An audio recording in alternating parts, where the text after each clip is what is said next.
Ari na naman mga kaluto, ala, ay busy na naman na rin aking tulgasing maliit na ray. Aray, nakasalang na naman sa apaw. At sinasangkutsahan na naman ng sibuyas at bawang mga kalutaw. Yan. Ako nga mga kaluto ay magluluto na naman din ng ng kunting maiulam. Iari paluto sa akin ng aking mga katambayan din ay. Ako'y magluluto ng dalawang buong manok at aking aadubuhin. At lalagyan ko ng sitaw mga kalutaw. Alay ganaray mga kalutaw ay pamuhat baga nung matikman ng aking mga katambayan din ang aking mga lutaw. Ay lagi na lang ako gustong paglutuin. Ay siyempre ako'y tuwan-tuwa naman ipagluto sila. Abay bakit ka hindi? Wala naman akong gastos. Ay hindi ka na may maghahalo-halo lang naman ako ng konti din ng karne. Ay di mamaya luto na rin ako may makakatikim din. Makakatikim ng walang gastos di ka mga kalutaw. Ay siya, gana rin na laang mga kalutaw. Ay kapag aring bidyong aray na panood nyo, abay huwag niyong kakalimutang i-like at i-share aring bidyong aray. Ay tapos ay mag-comment na rin kayo. At para malaman natin kung taga saan baga at kung saan baga nakaabot aring bidyong aray. Ay siya, ay maraming salamat sa inyong panunood at sa inyong suporta mga kalutaw.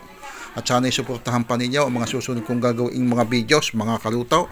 Maraming salamat po. At yan, tapos na ito, luto na ito mga kalutaw. At ito ihahayin ko na din ay sa aking mga katambayan din ay mga kalutaw.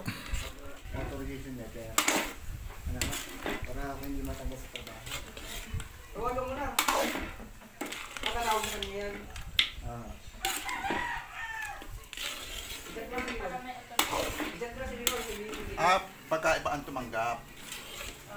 Kasi ano siya dokumento. Kaya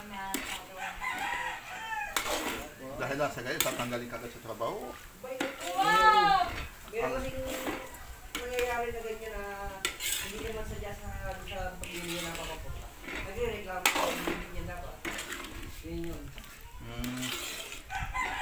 Kasi ako na-receive na ganito, bakit na-claim? Ganito lang, hindi ko kilala yan. Pinakain si Isa. Talagang sa escarte na. Pinsan ko. Hindi, best friend.